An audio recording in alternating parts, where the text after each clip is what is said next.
Halo pemirsa setia Fibis News, kita kembali di segmen Fibis Weekly Sentiment untuk sektor komoditi bersama saya Joko Prayitno. Perkembangan sektor komoditi secara mayoritas dalam sepekan terakhir mengalami pergerakan yang terbatas.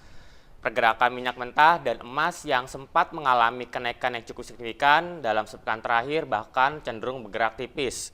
Beberapa faktor fundamental yang mengaruhi kedua komoditi tersebut datang dari Amerika Serikat dan juga Inggris, yang diawali dengan sentimen positif yang datang dari Amerika Serikat, di mana pada hari Selasa yang lalu diumumkan bahwa data ISM manufaktur Amerika Serikat untuk bulan Agustus mengalami kenaikan sebesar 1,6 poin.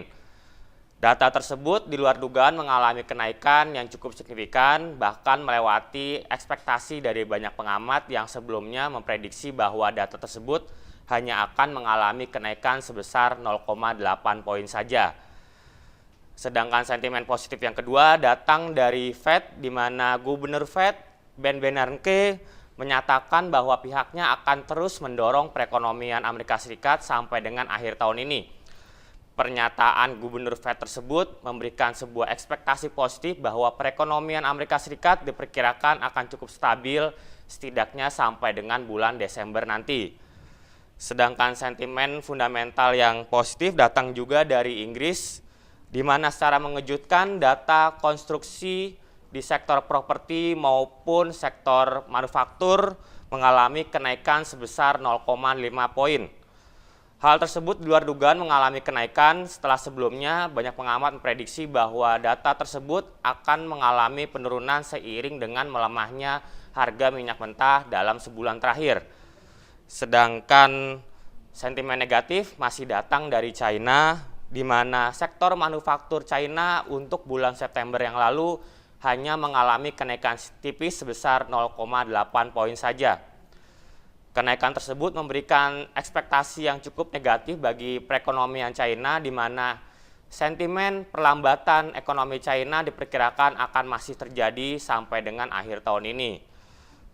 Dan sentimen negatif selanjutnya kembali juga datang dari daratan China, di mana bursa Hong Kong dan juga bursa China dalam beberapa terakhir sampai dengan pertengahan pekan ini masih akan mengalami libur perdagangan.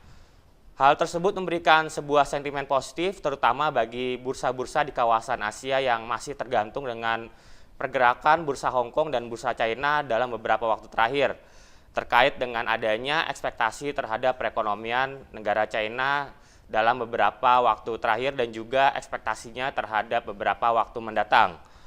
Oleh karena itu, dari segi fundamental, pergerakan dari emas maupun minyak mentah tidak terlalu memberikan sebuah pengaruh yang cukup signifikan baik bagi kedua komoditi tersebut.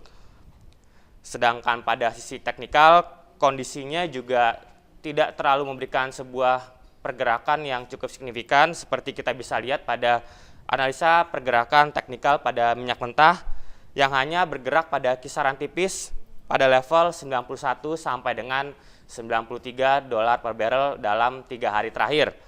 Bahkan pada hari ini harga minyak mentah dibuka pada level 91,7 dolar per barrel yang merupakan harga terendah sejak 9 Agustus yang lalu.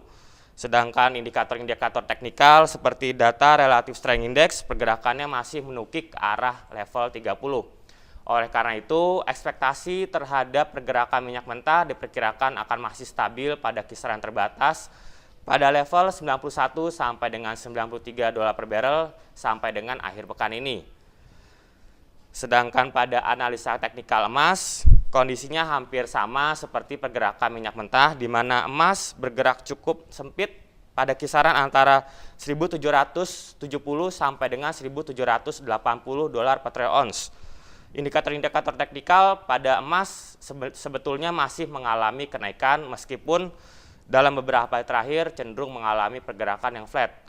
Oleh karena itu, pergerakan emas diprediksi akan masih cukup positif pada kisaran yang cukup terbatas di level antara 1.770 sampai dengan 1.780 dolar per troy ounce. Merangkum antara faktor fundamental dan juga faktor teknikal, maka tabel sentimen untuk pergerakan minyak mentah pada pekan ini diperkirakan masih sama seperti pekan sebelumnya. Faktor fundamental diperkirakan akan masih mengalami bearish, sedangkan faktor teknikal masih cenderung mengalami pergerakan yang bullish. Sedangkan tabel sentimen pada pergerakan emas kondisinya masih cukup positif, di mana faktor fundamental dan juga faktor teknikal masih sama-sama mengalami pergerakan yang bullish. Oleh karena itu, tanda X diperkirakan akan masih stabil di kotak nomor 1 pada sisi bullish fundamental maupun bullish teknikal. Oke pemirsa, demikian tadi penjelasan dari saya terkait dengan proyeksi dan juga ekspektasi terhadap pergerakan minyak mentah dan juga emas. Sampai jumpa minggu depan di segmen Fibis Weekly Sentiment untuk sektor komoditi. Semoga bermanfaat dan salam Fibis.